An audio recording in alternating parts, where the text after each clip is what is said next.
Okay, எல்லாருக்கும் நமஸ்தே. இந்த அவகாசம் அன்னைக்கும் முருகப்பன் அண்ணாக்கும் வரதராஜன் ஐயாக்கும் ஷாமலா அம்மாக்கும் எல்லாருக்கும் என்னோட பணிவான வணக்கங்கள். இன்னைக்கு முதல்ல ஆரம்பிக்கிறதுக்கு முன்னாடி இன்னைக்கு ப்ராஸ்பரிட்டி டே, அதுவும் அன்னையோட மாசம் அப்படிங்கறதுனால முதல்ல அன்னையை பார்த்து வணங்கி அப்புறம் ஆரம்பிக்கலாம்.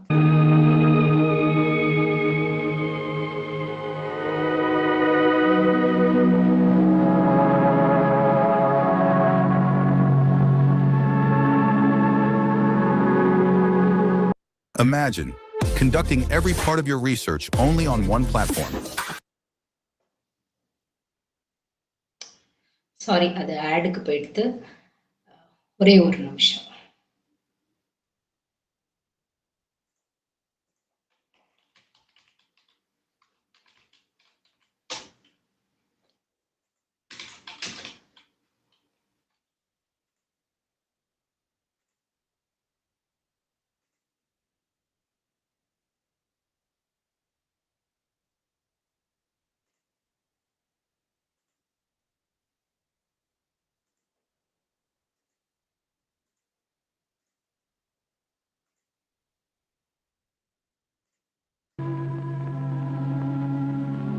And says the master further, the mother was inwardly above the human, even in childhood.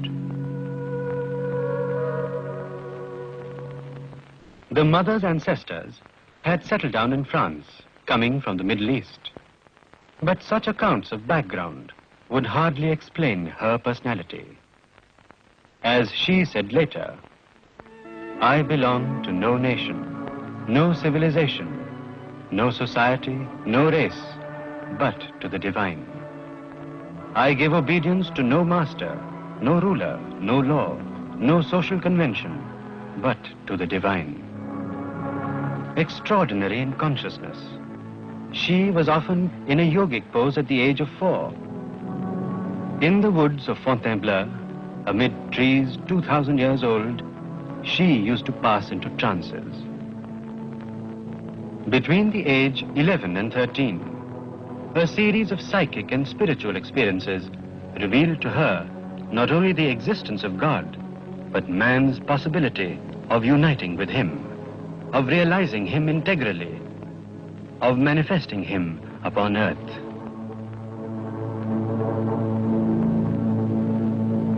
The practical discipline for the fulfillment of such a vision was given to her during her sleep by several teachers, some of whom she met afterwards on the physical plane. One with whom her psychic and spiritual relation became more clear and frequent was called by her as Krishna. It was when she met Sri Aurobindo that she knew who the Krishna of her vision was. But several years were to intervene between her meeting the master in vision and meeting him in person. Out to explore the horizon of mysticism, the mother spent some years in Algeria with Monsieur and Madame Thion.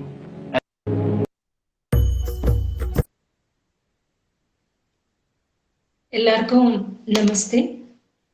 இன்னைக்கு என்னோட journey அப்படின்னு சொல்றதுக்கு பதிலு அன்னையோட கரம் பிடித்து நான் எப்படி நடந்தேன் அப்படிங்கறதும் சொல்றதுக்கு பதிலு அன்னையோட சரணம் என்ன எப்படி இந்த ஜென்மத்துல காத்துது அப்படின்னு சொல்லலாம் அப்படின்னு எனக்கு தோன்றுது. ஏன்னா நான் அன்னைய பிடிச்சுண்டு போனேன்னா இல்ல அன்னை என்ன தான் கரத்துல எடுத்துண்டு இன் ஹர் ஆர்ம்ஸ் எடுத்துட்டு போறனா அப்படின்னு அன்னை எடுத்துட்டு போறாங்களா அப்படிங்கிறது தான் டெய்லி இருக்கிற என்னோட யோசனை என்னோட லைஃப்ல. ஸோ முதல்ல ஆரம்பிக்கிறதுக்கு அண்ணா இன்னைக்கு என்னோட life journey with the divine சொல்ல சொன்னாங்க. அதனால நான் பிறந்தது திருவாரூர்ல. எங்க தாத்தா எங்க அம்மாவோட அப்பா குஞ்சித பாதம் பிள்ளை. அவங்க திருவாரூர் பேங்க்ல வேலை செஞ்சுட்டு இருந்தாங்க. அதனால அங்க பிறந்தனா இல்ல டெஸ்டினி அது தெரியாது.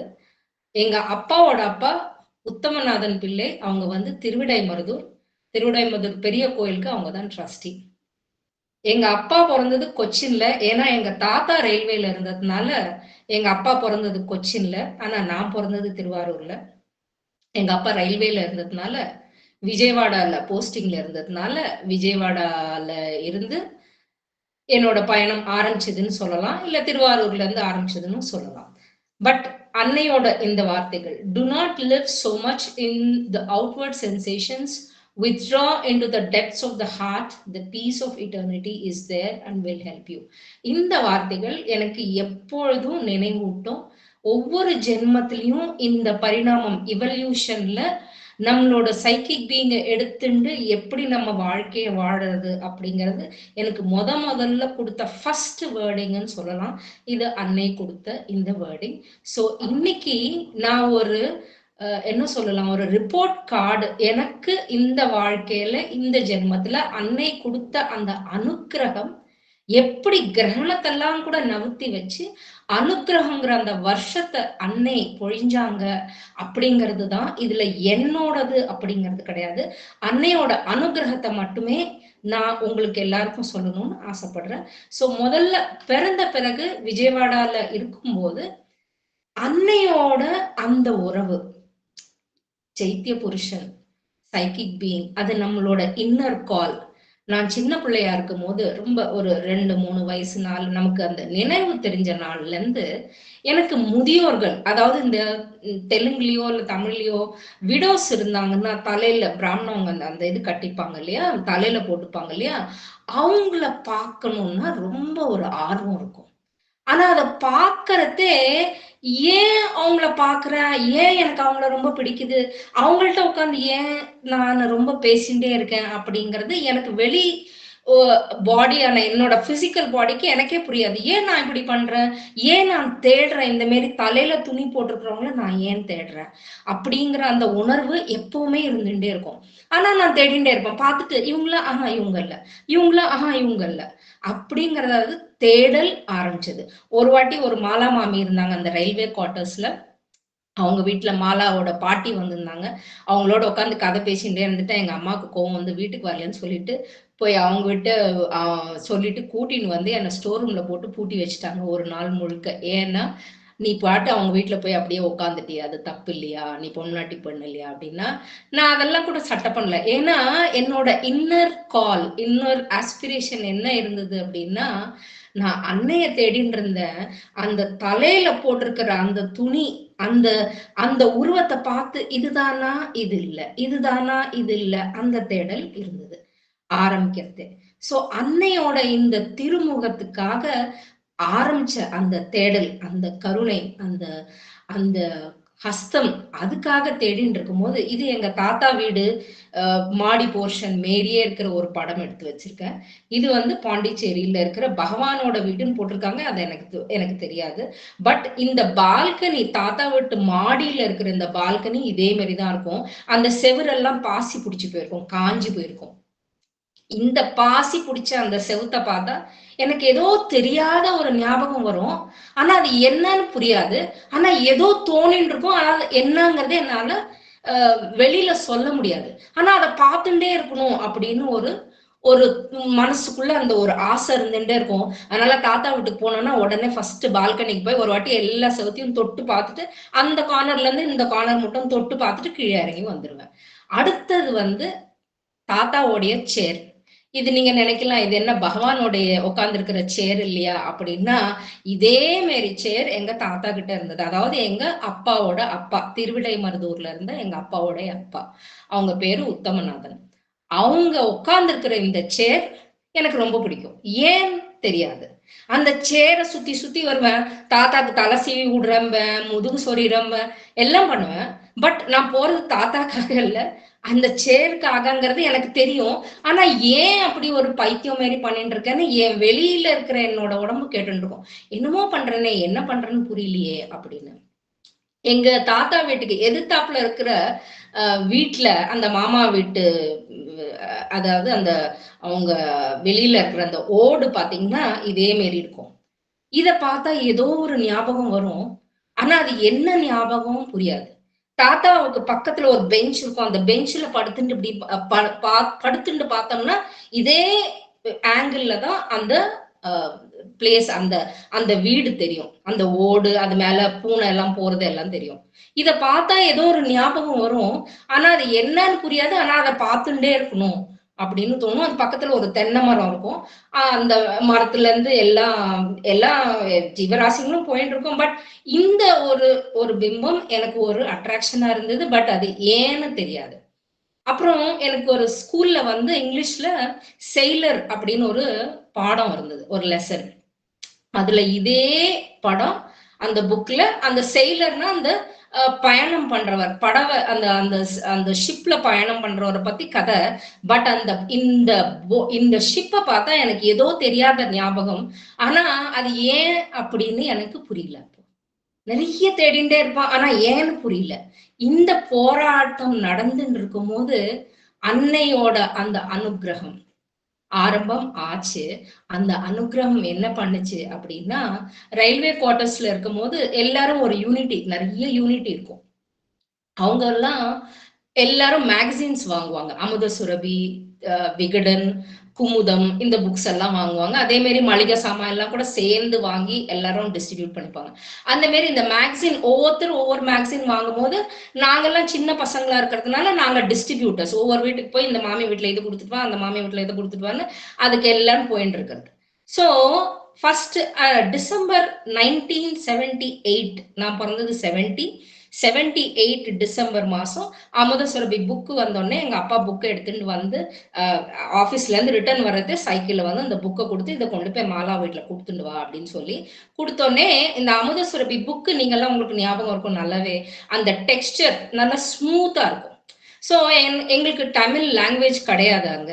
ஸோ புக்கை திறந்து பார்த்தா எங்களால பொம்மை தான் பார்க்க முடியும், எதுவுமே புரியாது, ஏன்னா லாங்குவேஜ் தெரியாததுனால. ஸோ அதை திருப்பும் போது இந்த படத்தை நான் அந்த அமுத சுரபி புக்ல பார்த்தேன். ஸோ இந்த புக்ல இந்த படத்தை பார்த்துட்டு திரும்பி போய் நான் எங்க அப்பாட்ட, இந்த படம் நீங்க பாக்குறீங்களே, இவர் சமாதி ஆனப்போ அந்த லைட், நீங்க இந்த பொம்மையில கூட நீங்க பாத்தீங்கன்னா இந்த லைட், இந்த ஒளி வந்து அவங்க உடம்புல 5 நாள் இருந்தது, அதுக்கப்புறம் தான் அவங்கள சமாதி பண்ணாங்க அப்படிங்கிற விஷயத்த சொன்னேன். இந்த இங்கிலீஷ்ல எழுதியிருக்கிற வேர்ட்ஸ் எல்லாம் அந்த பொம்மையில இல்ல, அது அமுத சுரபி புக்ல வெறும் இந்த போட்டோ மட்டும் இருந்தது, தமிழ்ல எழுதிது. ஸோ எங்க அப்பா கேட்ட ஃபர்ஸ்ட் கேள்வி, எப்படி உனக்கு தமிழ் தெரியாது இல்லையா, உனக்கு எப்படி இது தெரியும்னா, எனக்கு அது தெரியாது, இந்த போட்டோவை பார்த்தா உங்களுக்கு இது சொல்லணும்னு தோணிட்டு உங்கள்கிட்ட சொல்லிட்டேன், நான் போறேன்னு சொல்லிட்டு புக்கு கொண்டு போய் கொடுத்துட்டேன். அதுக்கப்புறம் 2 நாள் கழிச்சு எங்க அப்பா கிட்ட, அன்னைக்கு நான் உங்க போட்டோ காமிச்சேன் இல்லையா, அந்த ஊரு எந்த ஊருன்னு கொஞ்சம் படிச்சு சொல்றீங்களா அப்படின்னு கேட்டா, அது பாண்டிச்சேரி தான். என்ன அங்க அழைச்சிட்டு போறீங்களா, அது எங்க இருக்கும் அப்படின்னு கேட்டேன். ஏன்னா ஐ வாஸ் வெரி யங், தெரியாது. அப்போ தமிழ்நாடு தானே நம்ம போறோம், ஒவ்வொரு பண்டிகைக்கும் ஊருக்கு போகும் இல்லையா, இந்த வருஷம் ஊருக்கு போறச்சு டிசம்பர் லீவ், கிறிஸ்துமஸ் ஹாலிடேஸ்க்கு வர்றது, ரிட்டர்ன் போறச்சே நான் உன்னை அழைச்சிட்டு போறேன் அப்படின்னு சொல்லி சொன்னாங்க அப்பா. அப்பா அதை பிலீவ் பண்ணிட்டு இருந்தாங்க, ஆனா பிராக்டிக்கலா பாண்டிச்சேரிக்கு போனது கிடையாது. ஸோ ஃபர்ஸ்ட் டைம் கேட்டேன்னு சொல்லிட்டு, அப்பா வந்து ரயில்வேல இருக்கிறதுனால பாஸ் உண்டு, பிரச்சனை கிடையாது. ஸோ ரிசர்வேஷன் பண்ணிட்டு போயாச்சு. தாத்தா வீடு, கிறிஸ்துமஸ் ஹாலிடேஸ் எல்லாம் முடிஞ்சு ஜனவரி 1ஆம் தேதி, ஜென்ரலா நாங்க வந்து 2ஆம் தேதி தான் கிளம்புவோம் ரிட்டர்ன் ஊருக்கு வர்றதுக்கு. ஆனா 30ஆம் தேதி கிளம்பி 31ஆம் தேதி போகலாம் அப்படின்னா, இல்ல 31ஆம் தேதி கிளம்பி 1ஆம் தேதி போயிட்டு ரிட்டர்ன் அங்கேருந்து விஜயவாடா போயிடலாம்னு சொல்லி புக்கிங் ஆச்சு. அந்த புக்கிங் ஆனதுக்கு அப்புறம் 1ஆம் தேதி, அதாவது 1st Jan 1979 ஃபர்ஸ்ட் பாண்டிச்சேரியில அடி வைக்கிறோம். அது வந்து அங்க பாண்டிச்சேரியில எங்களுக்கு எதுவுமே தெரியாததுனால அந்த ரயில்வே கெஸ்ட் ஹவுஸ்லயே புக்கிங் பண்ணிட்டு அங்க இருந்து டிஃபன்லாம் சாப்பிட்டுட்டு பொறுமையா 10 மணிக்கு போனோம் ஆஷ்ரமுக்கு. அந்த ஆஷ்ரம் கேட்ல இருந்தவங்க அந்த கைடு புக் கொடுப்பாங்க இல்லையா, அதை கொடுத்து நீங்க வந்து விடிய காலமா வந்திருந்தீங்கன்னா மெடிடேஷன் இருக்கும்னா அப்பாட்ட சொன்னா, அப்பா சொன்னாங்க நான் அடுத்த வருஷம் கூட்டிட்டு வரேன். சரி ரைட், உள்ள போனோம்.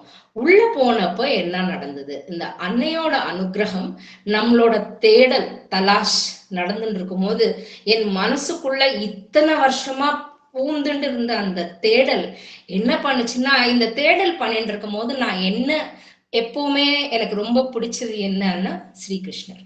எப்பவுமே கிருஷ்ணர் கீதம், கிருஷ்ணர் பாடல் பாடிட்டு இருப்பேன் சின்ன பிள்ளையில இருந்து. அப்படின்னு எப்ப பார்த்தாலும் ராதைய கூப்பிட்டுட்டே இருந்தோம்னா கிருஷ்ணர் வந்துருவார் அப்படின்னு ஒரு மனசுக்குள்ள ஒரு தோற்றம். அதனால எப்பவுமே ராதைய கூப்பிட்டுட்டே இருக்கும்போது அந்த தெரியாத ஒரு ஆனந்தம் இருந்துட்டே இருக்கும். அந்த அந்த வியூகம், நம்ம கால சக்கரம் சொல்றோம் இல்லையா, அந்த கால சக்கரம் என்னை வந்து என்னோட தேடல், என்னோட ஆர்வம், என்னோட அந்த ஆஸ்பிரேஷன் அன்னைய நோக்கி பயணம் ஆரம்பமாச்சு. அந்த பயணம் அனுகிரகமா ஆயி நான் ஆசிரமத்துக்குள்ள வந்த, சமாதி கிட்ட வந்தேன். உங்களுக்கு எல்லாருக்கும் தெரியும், இந்த ஃப்ளவர் வாஸ் வைக்கிற, இந்த பொக்கே வைக்கிற இந்த ஃப்ளவர் வாஸ் கீழே இருக்குமே அந்த ஸ்டார் ஷேப்ல, அதுல வந்து ஒரு பெரிய ஹைபிஸ்கஸ் மந்தார பூ இருந்தது. அந்த பூல அன்னையோட முகம் ஃபர்ஸ்ட் டைம், நான் எந்த தலையில துணி போட்டு இருக்கிற அந்த வயசானவங்களெல்லாம் தேடிட்டு இருந்தனோ அந்த முகம் நான் இந்த சமாதி மேல அந்த புஷ்பத்துல நான் பார்த்தேன். இதை வந்து எங்க அப்பா கிட்ட உடனே, நான் அப்பா கிட்ட ரொம்ப க்ளோஸ் அம்மா விட, ஏன்னா பொம்னாட்டி பசங்க எப்பவுமே அப்பா கிட்ட க்ளோஸ். அப்பாட்ட சொன்னோடனே அப்பா சொன்னாங்க, இதெல்லாம் நீ வந்து யார்கிட்டயும் ஷேர் பண்ணிக்காத, இட் இஸ் நீ உன் மனசுக்குள்ள வச்சுக்கோ அப்படின்னு. அன்னைக்கு முதலாச்சு, அன்னைக்குதான் ஸ்டார்ட் ஆச்சு இந்த பயணம். என்னோட சீக்கிங், என்னோட டிவைன் கைடன்ஸ், இந்த வாழ்க்கைக்கு, இந்த ஜென்மத்துக்கான இந்த பயணம் ஆரம்பமாச்சு. இது எப்படின்னா, சுந்தரகாண்டம் உங்களுக்கு எல்லாருக்கும் தெரியும். ஹனுமார் வந்து சீதைய பார்த்து ரிட்டன் வந்து ராமர் கிட்ட, கண்டேன் கண்டேன் கண்டேன் கண்டேன் கண்டேன் சீதையை கண்டேன் ராகவா அப்படின்னு பாடுற மாரி நானு பகவானை தேடிண்டு வந்தேன், ஆனா அன்னைய பார்த்தேன் அப்படின்னு அந்த ஒரு மனசுல அந்த அந்த அந்த சந்தோஷம், அந்த ஆனந்தம்க்கு ஒரு ஒரு எல்லையே இல்லை அப்படின்னு சொல்லலாம். அன்னைக்குதான் மலர்ந்தது என்னோட சமர்ப்பணம் ஆரம்பமாச்சு. இந்த சமர்ப்பணம், இந்த வேர்டு சரண்டர், சால்வேஷன், இது ரெண்டுமே என்னைக்கும் என் காதுல ஒழிச்சுட்டே இருக்கும். எப்போ நான் கிருஷ்ணரை பிடிச்சிட்டு, நான் எப்போ அந்த தலையில துணி போட்டிருக்கிற அந்த அம்மாவை தேடிண்டே இருந்தனோ, அப்ப என் காதுல 2 பதம் கேட்டுட்டே இருக்கும். என்னன்னா சரண்டர், சால்வேஷன். இந்த 2 பதமும் எனக்கு கேட்டுட்டே இருக்கும். அன்னைக்கு நான் எப்ப இந்த சமாதி கிட்ட வந்தேனோ, அப்ப நான் என்ன அறியாமலேயே எனக்குள்ள என்னவோ ஒண்ணு வெளியில வந்து அன்னைக்கு தன்னைத்தான சமர்ப்பணம் பண்ணிக்கிட்ட அந்த உணர்வு எனக்கு முதலா தெரிஞ்சது. அது என்னன்னு வர்ணிக்க தெரியல. அதுக்கப்புறமா அது என்னன்னு அன்னை தன்னோட வழியா எனக்கு புரியும்படி செஞ்சாங்க. இதுதான் அன்னைக்கு நான் கொடுக்கிற சமர்ப்பணம். என்னோட வாழ்க்கை இல்லை, இது அன்னைக்காக நான் பிறந்து அன்னைக்காக வேலை செய்ய பிறந்த ஒரு வாழ்க்கை அப்படிங்கிறத நான் அன்னைக்கு தெரிஞ்சுட்டேன். இதுக்கு கர்மயோகி ஐயாவுக்கும் ஒரு நன்றி சொல்லணும். ஏன்னா அவரு இந்த புக்ல இது எழுதலைன்னா என்ன மேபி இன்னும் கொஞ்ச நாள் பிடிச்சிருந்திருக்கலாம் வர்றதுக்கு.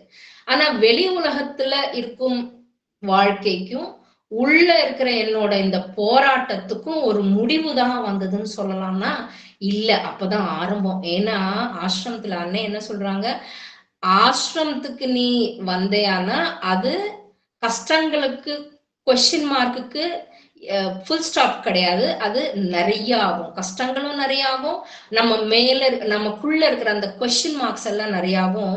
அது எனக்கும் நிறைய ஆச்சு. ஆனா அந்த அனுகிரகம் என்ன பண்ணுச்சு அப்படின்னா, நம்ம ஆன்மா, இது எதுக்கு நான் ஆன்மா இந்த உள் உணர்வை நான் இன்னைக்கு ஏன் சொல்றேன், இத்தனை காலமா ஏன் சொல்லல அப்படின்னா, அந்த சைக்கிக் பீயிங் உங்களுக்கு நினைவு இருக்கலாம், நிறைய வாட்டி நான் சைக்கிக் பீயிங் சொல்லியிருக்கேன். இந்த உணர்வு இது எப்படி தோணும் அப்படின்னா, நமக்குள்ள எப்படி தெரியும் அப்படின்னா, நம்மளா அறியாமலே அப்படியே பறந்து போற அந்த ஒரு ஃபீல், அந்த ஒரு சந்தோஷம், அந்த ஒரு ஆனந்தம், அந்த ஒரு பிளிஸ், அது வந்து அன்னை சன்னதியை தேடும் போது தான் கிடைக்கும், வேற எங்கேயுமே கிடைக்காது. இது லைஃப் டிவைன்ல நான் சொன்ன வார்த்தை இல்ல, பகவான் லைஃப் டிவைன்ல சொன்ன வார்த்தை. When your psychic being is realized, you know that you are moving towards the divine அப்படின்னு அந்த லைஃப் டிவைன்ல சைக்கிக் பீயிங்க கண்டுபிடிச்சோடனே ஆஹா நான் கண்டுபிடிச்சிட்டேன் இல்ல, அது உன்னோட உள் மனசா இருக்கலாம், உனக்குள்ள இருக்கிற சப்ளைம் பீயிங்கா இருக்கலாம், உன் உள் மனசுக்குள்ள இருக்கிற இன்னர் மைண்டா இருக்கலாம். அதுவா இல்லையான்னு நீ ஒரு வாட்டி சல்லடை புடிச்சு பாத்துக்கோ, நீ தப்பு வழியில போயிடாத அப்படின்னு நமக்கு பகவான் எழுதியிருக்கிற போது, அப்ப நான் என்ன பண்ணணும் அப்படின்னு கேட்டா, அன்னையோட கரம் பிடித்துக்கோ. ஒரே வார்த்தை, அன்னையோட கரத்தை பிடிச்சுட்டேன்னா உன் மனசுக்குள்ள இருக்கிற அந்த ஆன்மாவோட அந்த சாட்சா்காரம் ஆயிடுத்துன்னா அதுக்கப்புறம் கொஸ்டின்ஸே வராது. யாருக்கிட்ட இது என்ன, இது ஏன் இப்படி எனக்கு முதல்ல இருந்தது பாத்தீங்களா, எங்கன்னு அந்த கேள்வி வராது அப்படின்னு life divine, letters of yoga, synthesis of yoga எல்லாத்துலயுமே பகவான் எழுதியிருக்காரு. இந்த டிவைன் கான்சியஸ்னஸ் அதான் சொல்லுவேன், உலகத்துல இத்தனை பிறவிகள் இருந்தாலும் என்ன என்கிட்ட நீ நீ இருக்க அப்படிங்கிற இந்த ஜென்மத்துக்கான அந்த உணர்வை கொடுத்த உனக்கு என்ன சொல்லி நன்றி சொல்றது. சத்த முன்னாடி வரதராஜன் ஐயா ப்ரே பண்ணாங்க இல்லையா, இட் இஸ் ஹீ அப்படின்னு. அந்த மாரி அந்த பகவானோட அந்த அனுகிரகம், அந்த டிவைன் கான்சியஸ்னஸ் நமக்குள்ள இறங்குறது. நம்ம இந்த ஜென்மம்ல எத்தனை ஜென்மம் எடுத்தாலும் நம்ம சொல்லுவோம் இல்லையா, பிறக்கும் போது ஒண்ணு எடுத்துன்னு வரல, போகும்போது ஒண்ணு எடுத்துன்னு போகல. இல்ல, எடுத்துன்னு போறோம், நிதி எடுத்துன்னு போறோம். நம்மளோட நம்ம ப்ராப்பர்ட்டி என்ன அப்படின்னா ஆத்ம சாட்சா்காரம். அதை எடுத்துட்டு போறச்சே ஒவ்வொரு ஜென்மத்திலையும் அதுதான் அந்த லைன்ஸ் டாட்ஸை கனெக்ட் பண்ணும். அதுதான் அந்த எவல்யூஷன்ல சூப்பராமெண்டல் கான்சியஸ்னஸ் இறங்குறதே. அத நம்ம பகவானுக்காக அந்த கான்சியஸ்னஸ் இறங்குறதே நம்மளும் ஒரு புள்ளியா அங்க இருக்கும் அப்படிங்கிற அந்த நினைவுதான் இத்தனையும் மனுஷ ஜென்மம், இந்த பூ உலகில இருக்கிற அத்தனை ஜென்மங்களும் நாடுறது அந்த சூரிய பகவானை நம்புற மாரி நம்ம இந்த டிவைன் கான்சியஸ்னஸ்ல இறங்குறதுக்கு நமக்கு எல்லாருக்கும் அந்த அனுகிரகம் கொடுத்திருக்காரு பகவான். அதான் நம்ம உணர்றோமான்னா எத்தனை நேரம் உணர்றோம் அப்படிங்கிறது தான் கொஸ்டின். சோ இந்த அன்னையோட இந்த கரம், அன்னையோட பகவானோட அந்த ஸ்வரம், அந்த இதெல்லாம் பாக்குறதே நான் ஒரு துள்ளி, ஒரு ஒரு ஒரு டிராப் இந்த பெரிய சமுத்திரத்துல, பகவானோட சமுத்திரத்துல நானும் ஒரு புள்ளி. அப்படிங்கும் போது பகவான் சொல்றார், ஸ்பிரிச்சுவல் லிபரேஷன் அப்படிங்கிறது உன்னோட சம்சாரத்தை விட்டு வெளியில போறது கிடையாது. நீ அந்த சம்சாரத்திலேயே இருந்து அந்த ஞானத்தை அடையணும். அதுதான் இன்டெக்ரல் யோகா. நம்ம வெளி உலகத்துல எந்த காரியமா வேணா கண்ணு முடிந்து ஜபம் பண்றோமானா இல்ல, நமக்குள்ள இருக்கிற அகங்காரத்துல இருந்து ஆரம்பிச்சு எல்லாத்துலயும் அதாவது நான் சிம்பிளா சின்ன பசங்களுக்கு சொல்லுவேன், லைஃப் ஒரு புள்ளியில ஆரம்பிக்கிறது, இன்னொரு நிமிஷம் கடைசி நிமிஷம் முடிஞ்சிடுறது. இப்ப சத்த முன்னாடி பார்த்த பீஷ்ம மாரி, விஷ்ணு சாஸ்திரம் ஏறின ஒரு மாரி. ஆனா அந்த லைஃப் ஆரம்பிச்சு அந்த புள்ளி எண்ட் ஆகிற புள்ளி, அந்த ரெண்டையும் சேர்த்தோம்னா அது ஒரு ஃபில் இன் த பிளாங்க். அது அந்த பிளாங்க்ல பகவான் அப்படின்னு எழுதிட்டோம்னா, சோ நம்ம லைஃப் அப்படிங்கிற அந்த பிளாங்க்ல பகவான் எழுதிட்டோம்னா that is what is life divine. அதாவது லைஃப் டிவைனா மாறணும்னா முதல்ல நம்ம எடுக்க வேண்டியது அகங்காரம். சின்ன பிள்ளையா இருக்கும் போது அகங்காரம் கிடையாது, ஸ்வச்சம், பவித்ரதா, பியூரிட்டி. அந்த பியூரிட்டி இருக்கும் போது நமக்கு எதுவுமே யாருன்னா எதனா சொன்னாலும் பரவாயில்ல அப்படின்னு போயிடுவோம். ஆனா அகங்காரம் வரும்போது என்ன ஆகுதுன்னா, அவங்க என்ன அப்படி சொன்னாங்க அப்படின்னு ஆரம்பமாகும். இந்த அகங்காரம் வரும்போது நம்மளோட சாதாரண வாழ்க்கைக்கு போயிடுறோம். அந்த அகங்காரம் இல்லாம அன்னை சொல்லிட்டே இருப்பாங்க. நான் சொல்வேன், இது இவங்க இப்படி சொன்னாங்க அப்படின்னா, don't worry about all that, உன்னோட வேலையை நீ செய் அப்படின்னு. அந்த காதுல அந்த ஸ்வரம், அன்னையோட ஸ்வரம், அன்னைய நான் பிசிக்கலா பார்க்காட்டியும் அன்னையோட அந்த சப்தம் காதுல விழுந்துட்டே இருக்கும். அப்ப நான் அப்படிங்கிற அந்த கர்வம் வராம எங்க ஹாப்பினஸ் இருக்குன்னு நான் தேடினது கிடையாது. ஏன்னா ஹாப்பினஸ்ங்கிறது, அதாவது சந்தோஷங்கிறது வெளியில தேடணும்னா கிடைக்காது. நம்ம கிட்ட இருக்கிறத வச்சு நம்ம சந்தோஷப்பட மாட்டோம். நம்ம கிட்ட இல்லாததை பத்தி சந்தோஷப்படும் போது, அந்த துக்கப்படும் போது நம்மளோட ஆனந்தம், நம்மள்ட்ட இருக்குங்கிற ஆனந்தம் போய் துக்கம் தான் நிறைய இருக்கும். இதெல்லாம் நான் யார் கத்து கொடுத்தா? அப்ப எதெல்லாம் சத் சங்கெல்லாம் இருந்துதான்னா இல்ல, சத் சங்கெல்லாம் எதுவுமே கிடையாது. அப்ப ஏன்னா நாங்க ரயில்வே குவார்டர்ஸ்ல இருந்தோம். மேபி அந்த குவார்டர்ஸ்லயே நாங்க ஒருத்தர் தான் அன்னையோட டிவோட்டிஸ். அதுல நான் டிவோட்டி அப்படின்னு தான் சொல்லலாம். ஏன்னா எனக்கு என் கூட பிறந்தவங்க ஒரு அக்கா ஒரு தம்பி. அக்கா டிவோட்டி கிடையாது.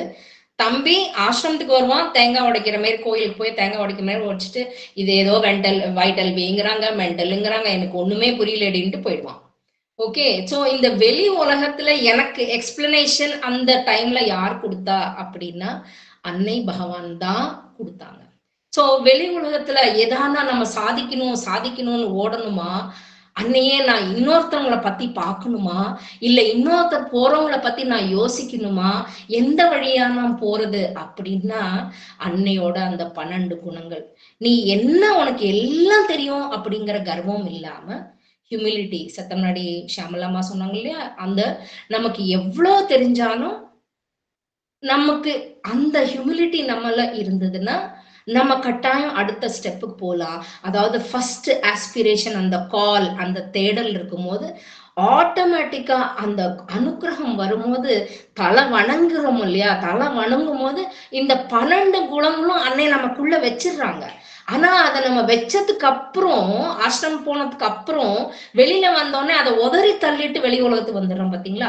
அது பண்ணாம இருக்கும் போது இந்த அனுகிரகம் நமக்குள்ள வேலை செய்யும். அதாவது அந்த பாதம், அந்த பாத பத்மம் எப்படி கிருஷ்ணர் ராதையோட பாதத்தை பிடிச்சிருந்தாரோ, நான் அன்னையோட பாதத்தை மட்டும்தான் பிடிச்சிருந்தேன். நான் கத்துண்டது எல்லாமே அன்னை பகவான் கொடுத்ததுதான்.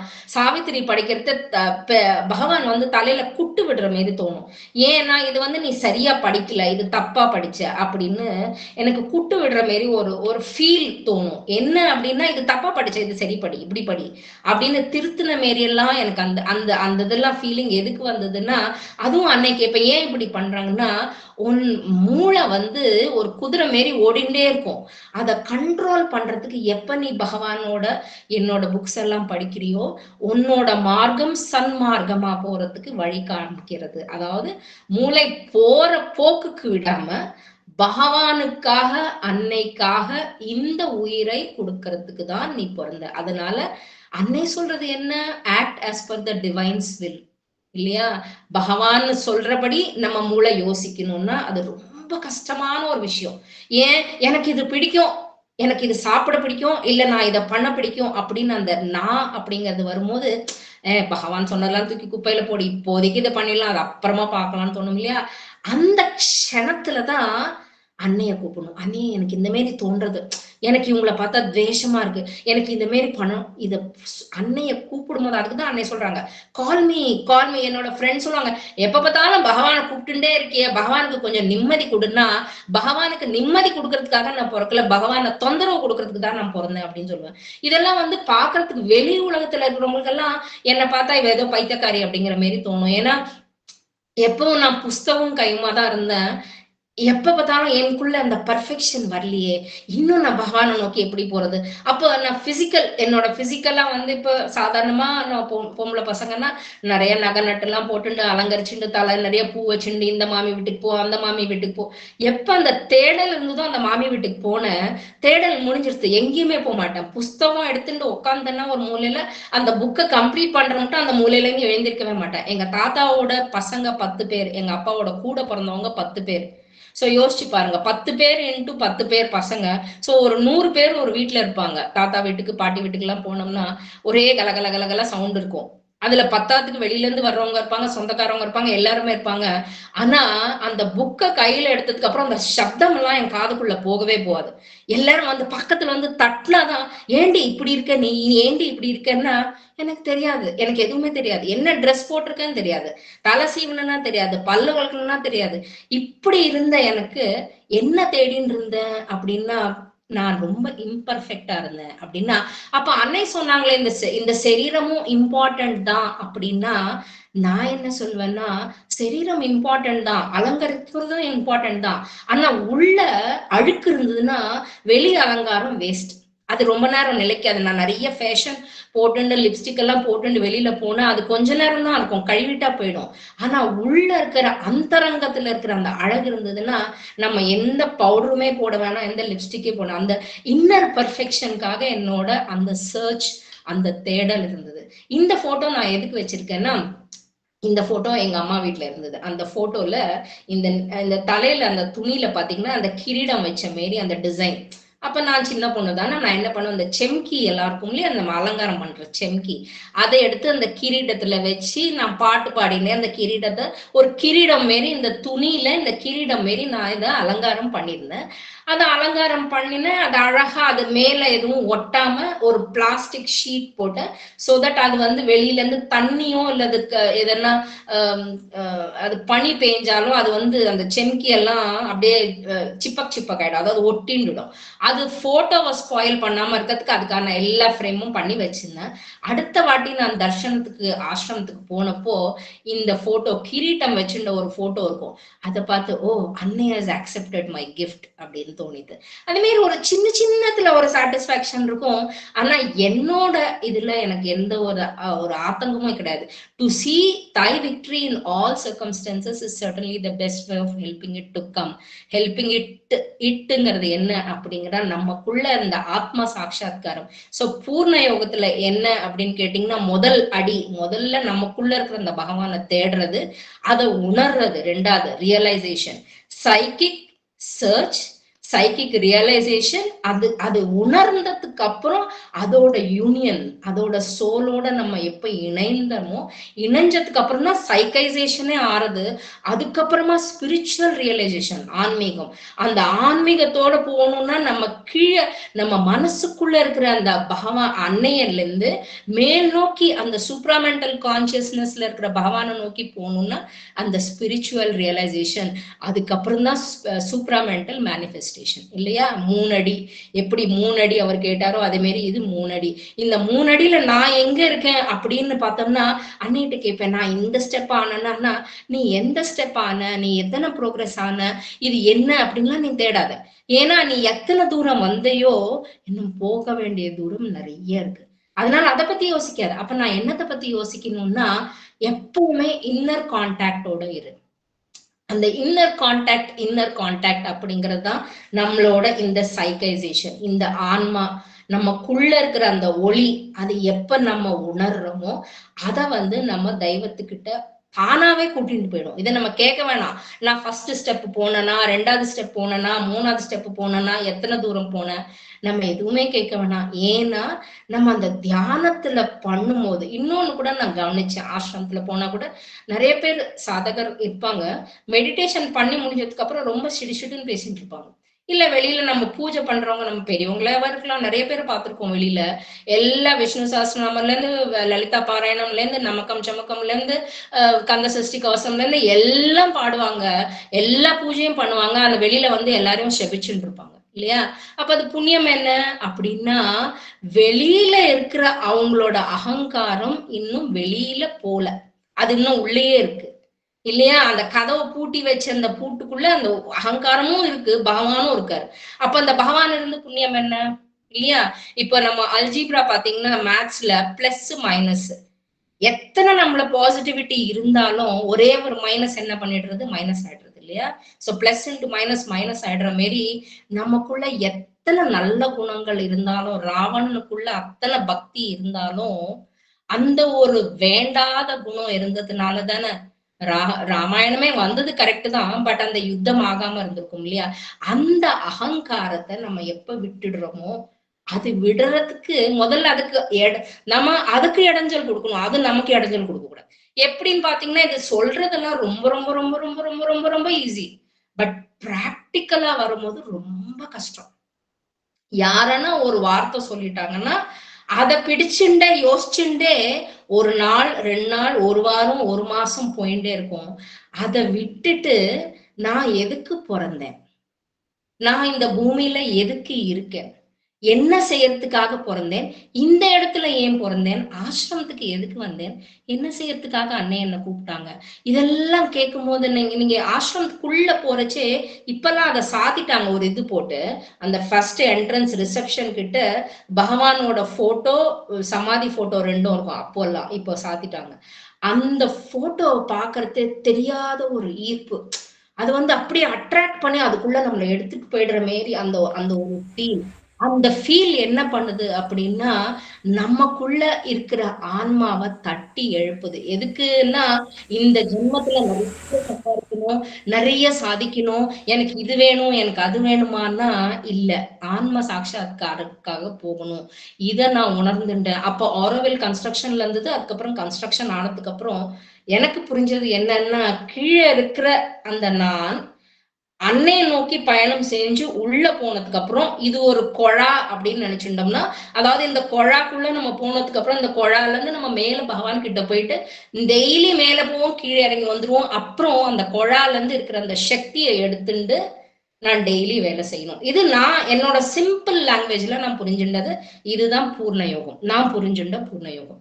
சோ இதுல நான் வெளியில இருக்கிற நான் உள்ள எனக்குள்ள போய் அந்த பைப்பு மாரி இருக்கிற அந்த திவ்ய ஒளியில, அந்த திவ்ய சக்திக்குள்ள போய் அந்த பெருமாளை நோக்கி போய் அந்த அந்த சுப்ராமெண்டல் கான்சியஸ்னஸ்ல இருக்கிற அந்த பகவானோட அந்த அனுக்கிரகத்தை எடுத்துட்டு வந்து நம்ம எப்ப நம்மளோட வாழ்க்கையை வாழுறோமோ அதுதான் டிவைன் பிளிஸ்.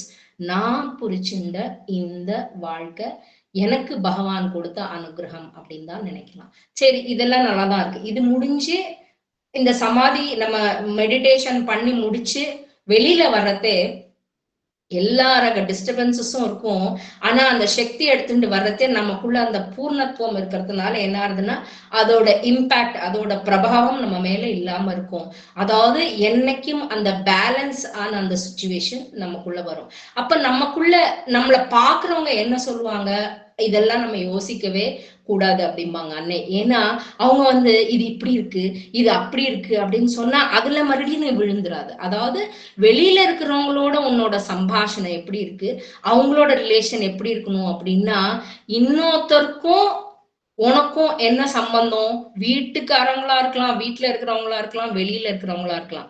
அன்னை சொல்லுவாங்க, உனக்கும் எனக்கும் நடுவுல யாரையும் வரவிடாது, உனக்கும் எனக்கும் நடுவுல யாரையும் வரவிடாது. அதாவது நான் பிரத்யார பத்தி யோசிச்சுட்டே இருந்தேன்னா என்னோட எத்தனை வருஷம் வாழறனோ அத்தனை வருஷத்துனா அத்தனை மைனஸ் ஆயிடுறது இல்லையா, அத்தனை டைம் வேஸ்ட் ஆயிடுறது இல்ல.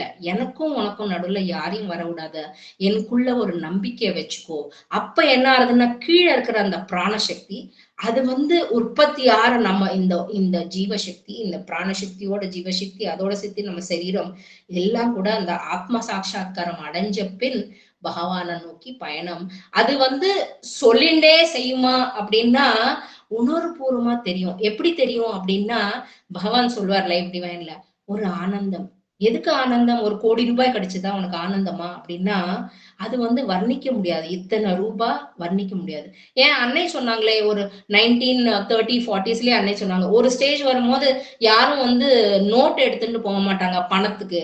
அப்ப எல்லாமே நம்பர்ல தான் டிரான்ஸ்பர் ஆகும். இப்ப நடக்கிறது, இப்ப யாருமே பணம் எடுத்துன்னு போறது இல்லையே, எல்லாரும் கூகுள் பே ஜிபேல பண்ணிட்டு இருக்கோமே. அப்ப பணம் எடுத்து காசு கொடுக்கறது இல்லைன்னு அப்பவே சொல்லிட்டாங்களே. அப்ப அன்னை சொல்றது உண்மையா இல்லையான்னா ஆமா, அன்னை சொல்றது உண்மை.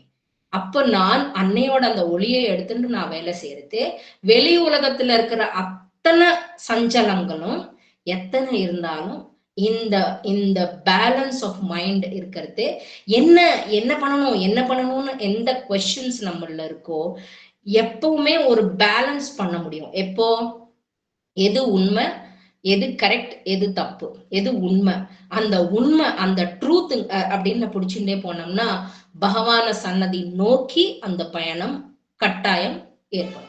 அதை நோக்கி பயணம் ஏற்படல அப்படிங்கும் போது, தடங்கள் வரும்போது நம்மளால தியானம் பண்ண முடியாது, அன்னை நோக்கி பகவானை நோக்கி நம்மளோட பயணம் ஆரம்பிக்காது அப்படிங்கறது தெரிஞ்சுட்டேன். சரி, இது முடிஞ்சது. இது இந்த நடந்த இந்த டிஸ்கஷன் எல்லாமே நடந்தது 79ல இருந்து 87 மட்டும். 87 நான் இன்டர்மீடியட் முடிச்ச கையோட எங்க அப்பாவுக்கு டிரான்ஸ்பர் ஆச்சு ஹைதராபாத் டிரான்ஸ்பர் ஆகி ஹைதராபாத்ல இருக்கிற ரயில்வே டிகிரி காலேஜ்ல சேர்ந்தோம். சரி, சேர்ந்துட்டோம். ஃபர்ஸ்ட் இயர் எக்ஸாம் வந்தது.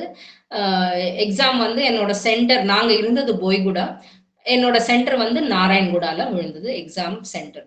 ஸோ ஃபர்ஸ்ட் டே தெரியாம வயிற்றுல ஒரு தெரியாம ஒரு பீதி மாரி இருந்தது எனக்கெல்லாம் சின்ன பிள்ளைல இருந்து. என்னன்னா மந்திரம், உடம்பு சரியில்லையா மாத்திரை போடுறது இல்ல, அன்னையோட பிளெஸிங் பேக்கெட்ல இருந்து அந்த ரோஜா இதழ்ல கண்ணில் ஊத்திண்டு கொஞ்சோண்டு தான், நிறைய ஃபுல்லா எடுத்து போட்டதில்ல, கொஞ்சோண்டு பிச்சு, ஏன்னா அது நிறைய சேர்த்து வச்சுக்கணுமே, வேஸ்ட் ஆயிடக்கூடாது, கொஞ்சமா பிச்சு அன்னையே அப்படின்னு கூப்பிட்டு அன்னையே அந்த அன்னையோட பவரை பிசிக்கலா இருக்கிற என்னோட உள்ளுக்குள்ள அனுப்புறேன். சோ வாய்க்குள்ள போட்டுட்டேன்னா உள்ள போயிடும். அதுதான் என்னோட மந்திரம். சோ அந்த வாயில பிச்சு போட்டுட்டேன். என் ஃப்ரெண்ட்ஸ் சொன்னாங்க, நான் எப்பவுமே டிரைவர் சீட்டுக்கு பின்னாடி உட்காருவேன், அந்த பக்கம் உட்காராத, இந்த பக்கம் உட்காந்துக்கோ, லெஃப்ட் சைட்ல உட்காந்துக்கோன்னாங்க. சரி சொல்றாங்க இல்லையான்னு லெஃப்ட் சைட்ல உட்காந்துட்டேன். டிவைன் டெஸ்டினா என்னன்னு இதுக்குதான் சொல்றேன். லெஃப்ட் சைட்ல உட்காந்தேன். வயிற்றுல இருந்த அந்த அந்த பீதி எல்லாம் போய் அது வாந்தி வருதா என்ன ஒண்ணுமே புரியல. பட் அதை போட்ட ஒரு க்ஷணம் நீங்க எல்லாம் அனுபவிக்கலாம். அதை ஒரு போட்ட ஒரு க்ஷணம் ஒரு சிலிர்ப்பு வரும் உடம்புல. அந்த சிலிர்ப்பு வந்தோடனே எவ்ரி திங் வாஸ் பெர்ஃபெக்ட், எல்லாமே நார்மல் ஆயிடுது. இதுக்கு முன்னாடி இப்படி இருந்ததா அப்படின்னு ஒரு கொஸ்டின் மார்க் வருமே, அந்த மாதிரி இருந்தது. நான் தலையை டக்குன்னு தூக்கி பார்த்தேன். பஸ்ல இருந்தேன் இல்லையா, தூக்கி பார்த்தும் போது இந்த ரைட் சைட்ல தெரியுது பாத்தீங்களா, ஸ்ரீ அரபிந்தோ பவன். இது பஸ் மூவ் ஆயிட்டே இருக்கு, அங்க ஸ்ரீ அரபிந்தோ பவன் லெஃப்ட் சைட்ல நான் பார்த்தேன். அதை பார்த்தோன்னே எனக்கு ஒரு க்ஷணம் இது என் மனசுக்குள்ள தோன்றதா இல்ல வெளியில தான் தெரியறதான்னு கண்டக்டரை கூப்பிட்டு இது என்ன இடம் அப்படின்னு கேட்டா, முஷீராபாத் அப்படின்னா.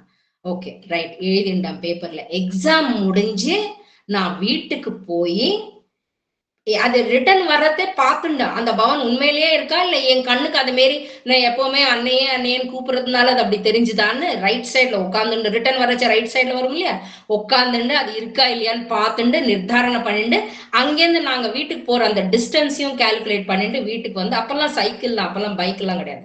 வீட்டுக்கு வந்து தம்பிகிட்ட சொன்னேன், இந்த பார் இந்த இடத்துல ஸ்ரீ அரபிந்தோ பவன் அங்க எழுதியிருக்கு, நீ அங்க போற சைக்கிள் எடுத்துட்டு போற, போய் பார்த்து அங்க உண்மையிலேயே எதனா இருக்கா, அங்க அது ஆசிரம் மாரி இருக்கா அப்படின்னு பாரு, இருந்ததுன்னா ரிட்டர்ன் வர்றச்ச ஆட்டோ எடுத்துட்டு வா, அம்மா அப்பா நம்ம எல்லாரும் போவோம் அப்படின்னா. சரி ஓகேன்ட்டு அவன் போனான். அன்னைக்கு அவன் தாடி வச்சிருந்தான்.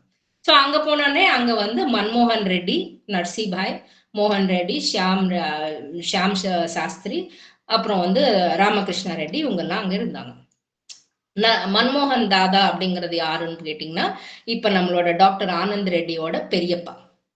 அவங்க கேட்டாங்க, தாடி வச்சிருந்தோடனே முஸ்லீம் நினைச்சுட்டு கே பாய் அப்படின்னா, இவன் வந்து நான் பாய் இல்ல, நான் வந்து ஹிந்து தான், தாடி ஷேவிங் பண்ணல, அக்கா போக சொன்னா அதனால ஒடியாந்தேன், இங்க ஆசிரமம் இருக்கான்னு பார்த்துட்டு வர சொன்னா அப்படின்னா, நீ யாரு என்னன்னா, நாங்க தமிழ்காரங்க, இந்த மாதிரி ரயில்வேல எங்க அப்பா வேலை செய்யறதுனால ரயில்வே குவார்டர்ஸ்ல இருக்கோம், இப்பதான் ஹைதராபாத்துக்கு வந்து 1 வருஷம் முடிய போறது, இன்னும் இதாகல அப்படின்னு சொல்லும் போது, அப்படியா நீங்க எல்லாம் டிவோட்டீஸ் ஆனா, ஆமா நாங்க டிவோட்டீஸ், எல்லாருமே டிவோட்டீஸ் ஆனா, ஆமா எல்லா ஃபேமிலியில எல்லாருமே டிவோட்டீஸ் அப்படின்னா.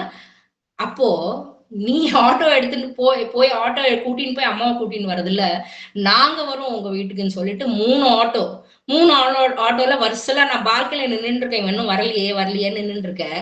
அப்ப பார்த்தா எங்க அம்மாவா திட்டின்னு இருந்தா, என்னன்னா நீ பாட்டுக்கு அவனை அமிச்சிட்டா, அது அங்க என்ன இருக்கோ என்னமோ, ஊருக்கு புதுசு நீங்க பாட்டு அமிச்சிட்டியா, அவன் அப்பதான் இன்டர்மீடியட் +2 படிச்சுட்டு இருந்தான். சரி இறங்கி மேல இருந்து பார்த்தா வரிசையில 3 ஆட்டோ வந்து நிக்குது. என்னடா இவன் ஒரு ஆட்டோ கூட்டின்னு வந்தா 3 ஆட்டோ கூட்டின்னு வரிசையில, அதுக்குள்ள இருந்து வயசானவங்க எல்லாம் இறங்குறாங்களே, இவனும் இறங்குறாங்களே, எனக்கு ஒண்ணுமே புரியல, இவன் மட்டும் எதனா பண்ணிட்டு வந்தானா அப்படின்னு ஒரே இன்னும் பீதி நிறைய ஆகி போச்சு. அப்புறம் இறங்கி வந்து அவங்க எல்லாம் வீட்டுக்குள்ள வந்து, அன்னை வீட்டு நிறைய போட்டோஸ் இருக்கும், அன்னையோட போட்டோஸ் நிறைய இருக்கும். அதெல்லாம் பார்த்து தாதாஜி எப்பவுமே தாதாஜி இப்படி கையால நெஞ்சில தட்டிப்பாங்க, இவ்வளவா, நீங்க இவ்வளவு டிவோட்டியா அப்படின்னு சொல்லி ஒரு தெரியாத ஒரு பூரிப்பு, அவருக்கு ஒரு சந்தோஷம். நான் எத்தனை பேரை தேடிட்டு இருக்கேன். அவர் தெரியுமா அவர் என்ன பண்ணுவாருன்னு, அந்த காலத்துல சைக்கிள் எடுத்துட்டு ஆந்திர பிரதேஷ்ல முக்கியமா அதாவது குண்டூர், திருப்பதி இந்த ஏரியாஸ்ல எல்லாருக்குமே இன்னைக்கு அன்னைய பத்தி எல்லாருக்கும் தெரியும் அப்படின்னா மூல காரணம் அவருன்னு சொல்லலாம். தாதாஜின்னு சொன்னா தெரியாதவங்களே கிடையாது. அவரு நிறைய பண்ணிருக்காரு. எத்தனையோ பேர் அன்னையிட்ட கூட்டிட்டு வரணும்னு தப்பன அவருக்கு. அந்த பண்ணிட்டு இருக்கிறது நாங்க டிவோட்டிஸ்ன்னு சொன்னோன்னே வந்து அழிச்சுட்டு போனார் முஷீராபாத் ஆசிரம். அதுக்கப்புறம் எங்க அப்பாவை வற்புறுத்தி முஷீராபாத்லயே இருங்க, எங்க சென்டர்ல இருங்க, நீங்க பக்தி எல்லாருமே பக்தியோட இருக்கீங்க இருங்கன்னு சொல்லி கேட்டா, சரி. இந்த போட்டோ வந்து முதல்ல நாங்க முஷீராபாத்க்கு வந்தப்ப எடுத்த போட்டோ. பக்கத்துல தம்பி அது போட்டோ எடுக்கிறான். அப்பெல்லாம் யாருக்கும் அந்த எக்ஸ்பீரியன்ஸ் கிடையாது, அதனால தம்பி ஃபேஸ் கட் ஆயிடுது, அன்னையும் ஃபேஸ் கொஞ்சம் இதாயிடுது, எனது பாதி ஃபேஸ் தான் வந்தது. But I thought of sharing. அப்ப அங்க வந்து தங்கி இருந்தப்ப யாரு டிஸ்கோர்சஸ் கொடுத்தா அப்படின்னு பாத்தீங்கன்னா, நட்கர்னி, ப்ரொஃபசர் நட்கர்னி. அவரு அப்பதான் ஹைதராபாத்க்கு சிங்கப்பூர்ல இருந்து ரிட்டர்ன் வந்த புதுசு அது. ஸோ அவர் வந்து லைஃப் டிவைன் சாவித்ரி டிஸ்கோர்சஸ் கொடுப்பாங்க. நான் தான் சேர் டேபிள்ஸ் எல்லாம் அரேஞ்ச் பண்ணி தண்ணி கிளாஸ்ல இருந்து எல்லாம் அரேஞ்ச் பண்ணி வைப்பேன். அவர் கொடுத்த அந்த டிஸ்கோர்சஸ் வாஸ் ரிமார்க்கபிள் சேஞ்ச். நமக்குள்ள சில கேள்விகள் இருக்கும், புரியும் ஆனா புரியாது, தெரியும் ஆனா தெரியாது. அந்த கேள்விகளுக்கான ஆன்சர்ஸ் இவரோட டிஸ்கோர்சஸ்ல எனக்கு தெரிஞ்சது. சோ இந்த பயணம் வாழ்க்கை எப்ப ஆரம்பிச்சது தெரியாது. ஆனா அந்த 8 வயசுல அன்னை கிட்ட வந்ததுக்கு அப்புறமா இந்த கோடு, நேர்கோடு, இது வந்து அன்னை கொடுத்த சிம்பல். மேல இருக்கிறது பகவான், கீழே இருக்கிறது நாம. இந்த மேலேருந்து கீழேருந்து எப்போ நம்ம மேலுக்கு நோக்கி அன்னைய நோக்கி பிடிச்சுட்டுடுறோமோ, சாதாரண மனுஷன், ஆர்டினரி கான்சியஸ்னஸ்ல இருக்கிற மனுஷன் இப்படி அல்லாடி அல்லாடி அல்லாடி அல்லாடி கடைசியா பகவானை சேர்ந்துப்போம். நம்ம எப்ப நேர பகவானை பிடிச்சுட்டோமோ, யாரோட ப்ரமோஷனோ யாரோட ரெக்கமெண்டேஷனோ எதை கண்டும் டிசப்பாயின்மெண்ட்டோ எதுவுமே இல்லாம அன்னைய நோக்கி நம்ம பயணம் செய்யலாம் அப்படிங்கிற அந்த ஒரு உணர்வு எனக்கு. ஏன்னா 18 வயசு ஆனதுனால அது தெரிஞ்சுண்ட. அது 18 வயசு முடிஞ்சதுக்கு அப்புறம் தானே நமக்கு ஒரு ரியலைசேஷன் நல்லா வருது. இது முடிஞ்சது. பட் அதுக்கப்புறம் ஒரு திருப்பு முனை என்ன அப்படின்னா, கல்யாணம் பண்ணியே ஆகணும். அந்த ஃபோர்ஸ் முடியாது, நான் பண்ணிக்க முடியாதுன்னா, அந்த காலத்துல நம்ம ஃபேமிலிஸ் எல்லாம் ரொம்ப ரெஸ்ட்ரிக்டட். அந்த அளவுக்கு ஃப்ரீடம் கிடையாது. நம்ம படிக்க வைக்கிறதே ரொம்ப கஷ்டம். உனக்கு கல்யாணம் பண்ண மாட்டான்னா பெருசா வீட்டுல இருக்கிறவங்க அத்தனை பேரும் நம்மள பனிஷ் பண்ணுவா அப்படின்னு ரிலேட்டிவ்ஸ்ல இருந்து எல்லாருமே இது பண்ணுவாங்க. பாட்டி இருந்தாங்க அப்போ. ஸோ திட்டுவாங்கன்னு சொல்லிட்டு, நீ கல்யாணம் பண்ணிக்கிட்டு நீ முழுகுனா, நான் சொன்னேன் சரி கல்யாணம் பண்ணிக்கணும்னா ஃபர்ஸ்ட் ரூல், நான் கல்யாணம் ஆன மறுக்ஷணம் நான் ஆசிரமத்துக்கு போகணும். ரெண்டாவது, நான் அன்னைய கும்பிடுனா யாருக்கும் எனக்கு தடங்கள் சொல்லக்கூடாது. நான் என்னோட சாதனையில நான் முன்னுக்கு போகணும் அப்படின்னு சொன்னா சரின்னு சொல்லிட்டாங்க. இப்ப நான் கல்யாணம் பண்ணிட்டு இருக்கிறேன் எங்க ஹஸ்பண்ட் சுந்தரமூர்த்தி. ஸோ அடுத்த நாள் ஆசிரமத்துக்கு போனோம். அடுத்த நாள் ஆசிரமத்துக்கு போனோம்னா எங்க நாத்தனார், அது எப்படி எல்லாருக்கும் நீ சமையல் பண்ணி போடணும்னா, அதெல்லாம் நீங்க பாத்துக்கோங்க நான் போறேன்னு. திமிர்ல எனக்கு இல்ல, அது திமிர் கிடையாது. ஏன்னா அன்னை கிட்ட போகணும், அன்னையோடையே இருக்கணும். இதுதான் எனக்குள்ள இருந்த அந்த ஒரு ஆதங்கம். சென்னையில இருந்தோம். அதுக்கப்புறம் சில காரணங்களுக்காக ரிட்டர்ன் ஹைதராபாத் வந்துட்டோம். ஏன்னா சென்னையில யாருமே கிடையாது. மீன்ஸ் இந்த சென்ஸ் அப்பா அம்மா ஹைதராபாத்ல இருந்தாங்க. எங்க மாமனார் சிதம்பரம். ஸோ திருவாரூர்ல பிறந்தா முக்தி, சிதம்பரத்துல இறந்தா முக்தி, இல்ல காசியில இறந்தா முக்தி, அதெல்லாம் எனக்கு தேவையில்லை. ஏன்னா நான் தேடுறது முக்தி கிடையாது, ஆன்மீகம் இல்லையா, அன்னைய நோக்கி போறது. ஸோ நான் திரும்பி கல்யாணம் ஆகி ரிட்டர்ன் வந்தப்போ தாதாஜி சொன்னாங்க, என்னோட தம்பி இருக்கான் வித்யாநகர்ல, நீ அங்க போய் தங்கிரு அப்படின்னு சொன்னாங்க. ஏன்னா ஃபர்ஸ்ட் நான் ஆசிரமத்துல தானே இருந்தேன் முஷிராபாத்ல. என்னோட அடாலசன்ஸ் எல்லாமே ஆசிரமத்துல தான் கழிஞ்சுது. ஸோ நீ வித்யாநகர் போனீங்கன்னா உன்னோட லைஃப் செட்டில் ஆகும் அப்படின்னா சரின்னு வித்யாநகர்.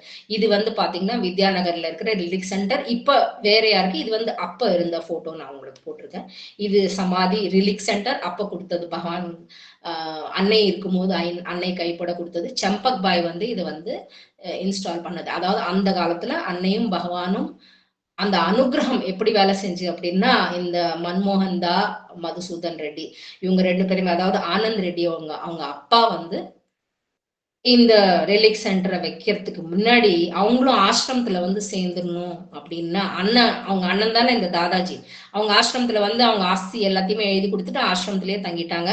அந்த தாதாஜி, அதாவது அந்த மன்மோகன் ரெட்டியோட வைஃப் அன்னையோட புடவைங்களுக்கு இது பண்ணுவாங்க, என்ன சொல்லுவாங்க, அந்த பெயிண்டிங் பண்ணுவாங்க, எம்ப்ராய்டரி பண்ணுவாங்க, அன்னையோட ஜாக்கெட்ஸ் எல்லாம் தைக்கிறது, அன்னையோட ட்ரெஸ் மொத்தமே அவங்க ஹேண்டில் பண்ணுவாங்க. அந்த அந்த தீதியை ஹேண்டில் பண்ணுவாங்க. ஸோ அவங்க பிளஸ் அவங்க புக்ஸ் எல்லாம் கூட டைப்பிங் பண்ணுவாங்க அந்த காலத்துல.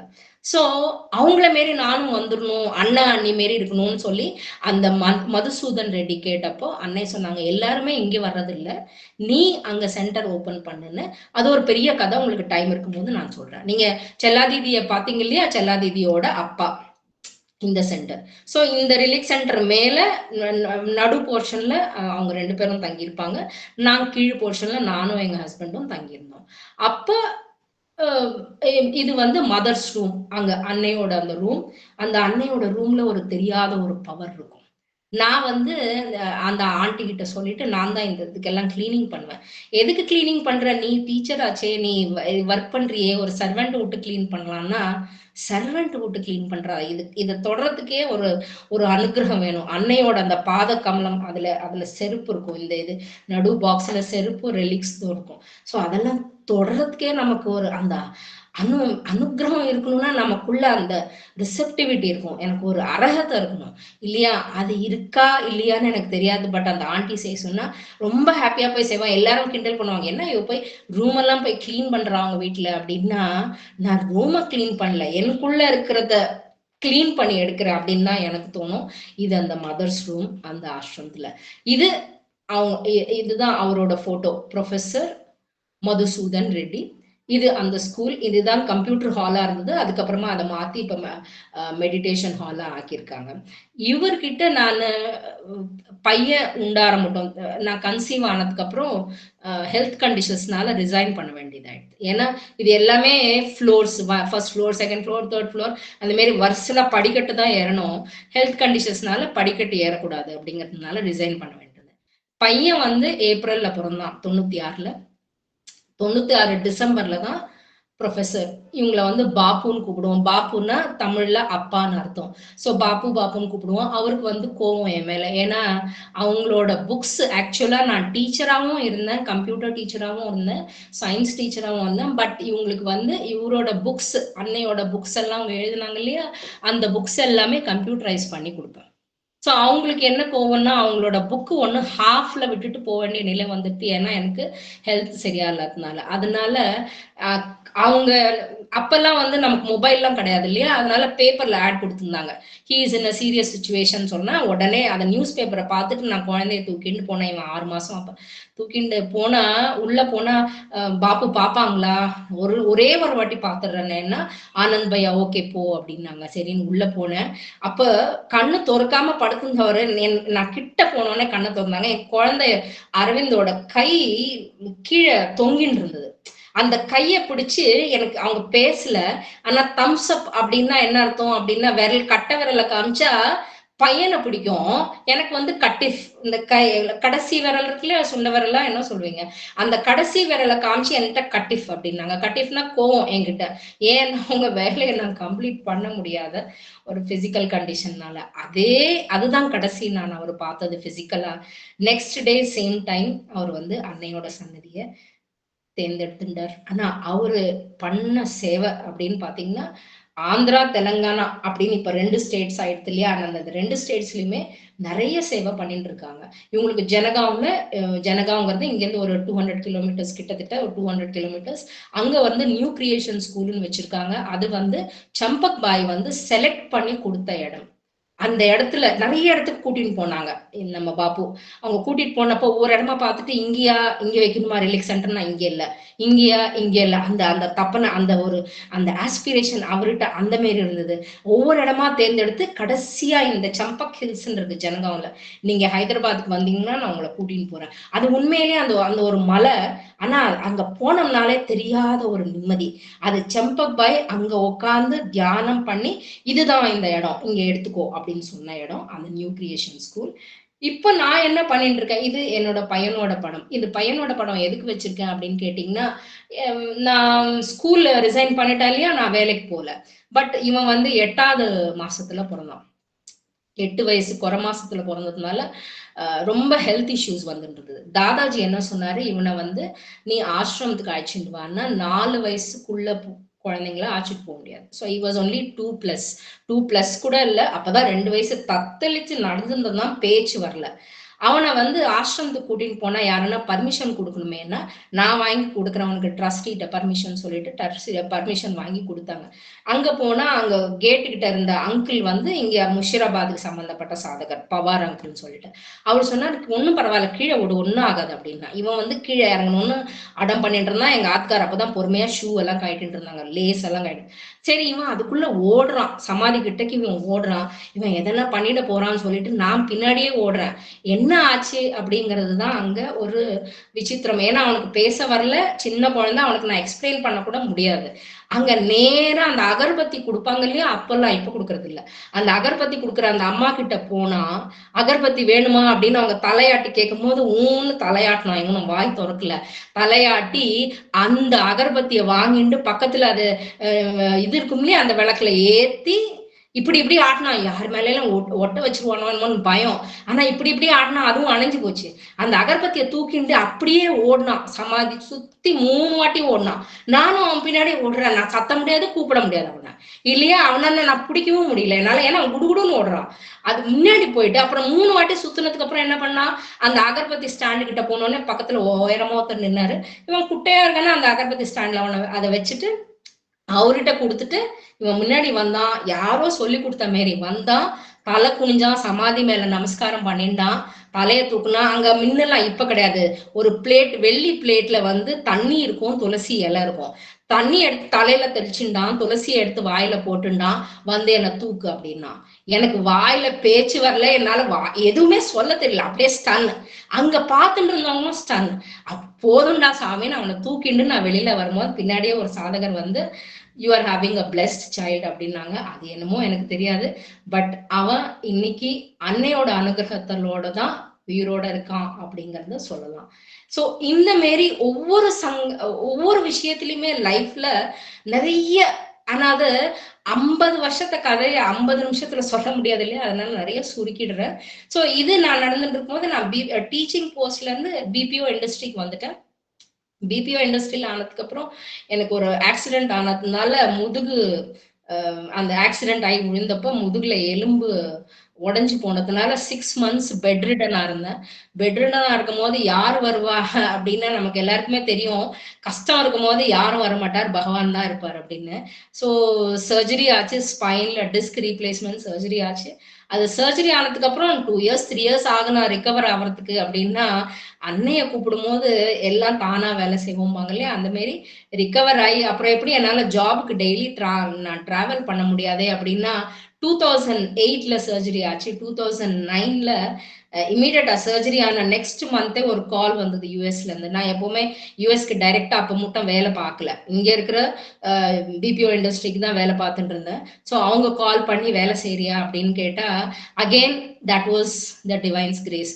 ஸோ 2009ல இருந்து வீட்டுக்கு ஹெல்த் கேர் இண்டஸ்ட்ரியில வேலை பார்த்துட்டு இருக்கேன். இந்த மாரி பண்ணிட்டு இருக்கிறதே பையன் வெளிநாட்டுக்கு போனா அது ஒரே ஒரு கதை, டைம் நிறைய ஆயிடுதுன்னு நினைக்கிறேன்.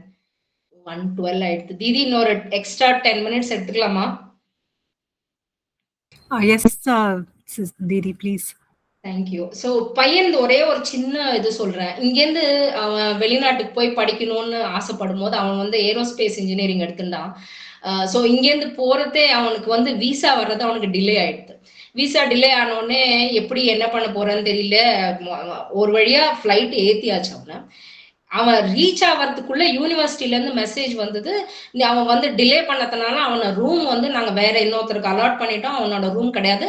ஸோ நீங்க வந்து நெக்ஸ்ட் அலாட் ஆகிற ரூம் மட்டும் you have to make your own accommodation, நீங்களே பார்த்துக்கணும் அப்படின்னு சொல்லி வச்சுட்டான். நான் தேடின ஹோட்டல் மாரி எதனா கிடைக்குன்னா ஒரு நாளைக்கே 2.5 லட்சம் 3 லட்சம் அந்த மாரி இருந்தது.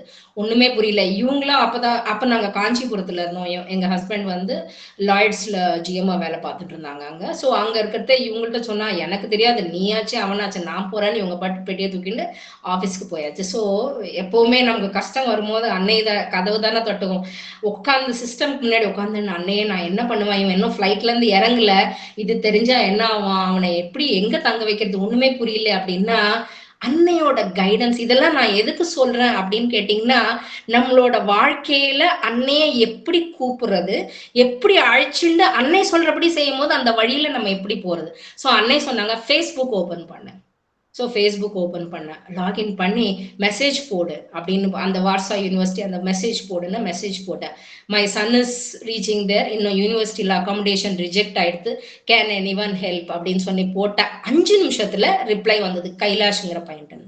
நான் வந்து அந்த பையனை ஏர்போர்ட்ல இருந்து கூட்டின்னு வந்து நான் வச்சுக்கிறேன், நீங்க கவலைப்படாதீங்க, அவனுக்கு அகாமடேஷன் கிடைக்க மட்டும் நான் வச்சுக்கிறேன்னா, நம்ம வெளி மனசு இருக்கு பாத்தீங்களா, டவுட் படுற மனசு, அது சொல்லிச்சு இந்த பையன் யாரோ டெரரிஸ்டோ என்னமோ, இல்ல அவன் வேற எதனா கெட்ட பழக்கம் ட்ரக்ஸ் எதனா வச்சுட்டு அதனால கூப்பிட்டுன்றான், இல்லைன்னா அவனுக்கு என்ன அட்வான்டேஜ், அவன் ஏன் கூப்பிடணும், அவன் ஏன் ஹெல்ப் பண்ணும், இது வரும் இல்லையா அந்த கொஸ்டின் மார்க் எல்லாம் வரும்போது அவன் அதை புரிஞ்சுட்டு, மேடம் நீங்க பயப்படாதீங்க, என்னோட பேரண்ட்ஸ் பெங்களூர்ல இருக்காங்க, இது இவங்களோட ஃபோன் நம்பர், நீங்க வேணா அவங்க ஃபோன் பண்ணி வெரிஃபை பண்ணிக்கலாம்னா, இல்லப்பா நான் I am trying to give you my sons number அப்படின்னு சொல்லிட்டு அவனுக்கு I try to say. But அது வந்து ஆக்சுவலா என் மனசுக்குள்ள இருந்த அந்த ஒரு பயம், ஒரு பீதி. இவனும் இறங்கணுன்னே இவனும் டென்ஷன் ஆயிட்டான், இது என்ன ரூம் இல்லைன்றா, இது யாரோ ரூம்ல போய் நான் இருக்க வேண்டியிருக்கே அப்படின்லாம் ரொம்ப டென்ஷன் ஆனா. பட் அந்த 1 வீக்ல இவன் ரூம் கொடுக்கறது மட்டும் இல்ல, 1 வீக்ல அவனுக்கு அவனோட அகாமடேஷன் கிடைக்கிறதுக்கு ஹெல்ப் பண்ணினான் அந்த பையன்.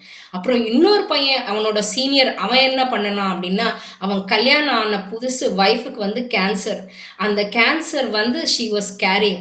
அப்படி இருக்கும்போது இவனோட க்ளோஸ் ஃப்ரெண்ட் அவன், அம்மா இந்த மாரி இந்த பையனோட ஒய்ஃபுக்கு வந்து கேன்சர்னு சொல்லி டிடெக்ட் ஆயிருக்குமா, அவ கேரிங் வேறமா, ஒண்ணுமே புரியல, அவங்க பேரண்ட்ஸ் 2 பேருமே அகேன்ஸ்ட் மேரேஜ், யாருமே ஹெல்ப்புக்கு வரலமா, நீ எதனா பண்ணுமா, என்ன வேணாலும் பண்ணுமா, நீ எது பண்ணினாலும் அந்த பொண்ணு சேவாய் வரணும்னா அந்த பொண்ணுகிட்ட நீ இந்த பிளெஸிங் பேக்கெட் கொடுக்குறேன்னா அவங்க கேத்தலிக்ஸ்மா, அவங்க கிறிஸ்டியன்ஸ் எடுத்துக்க மாட்டாங்க. சரி மியூசிக் அப்ளை பண்ணா அது கூட பண்ண முடியாதுமா அப்படின்னா, சரி ஓகே நீ விட்டுரு நான் பாத்துக்கிறேன் அப்படின்னு.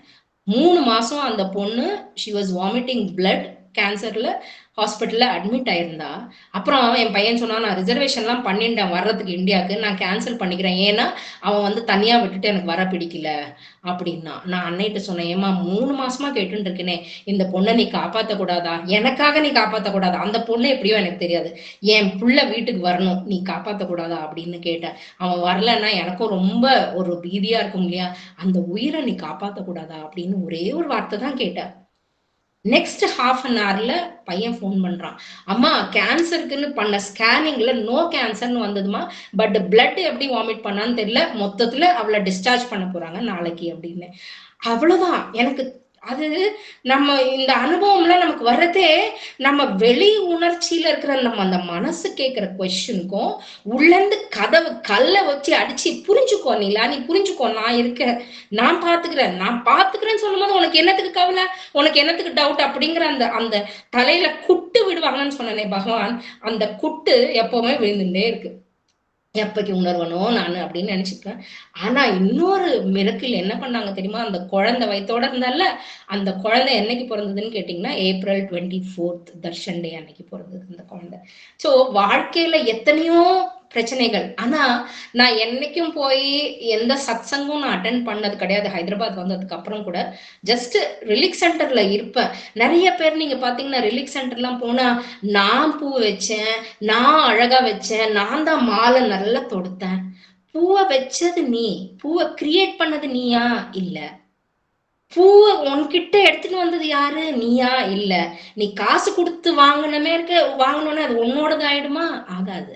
இது ஏன் புரிஞ்சுக்க மாட்டேங்கிறாங்கன்னா அன்னை சொல்லுவாங்க, அவங்களுக்கு புரிஞ்சுக்க வேண்டிய நிலைமை வரும்போது அவங்க புரிஞ்சுக்குவாங்க, நீ உன்னோட வேலையை பாரு.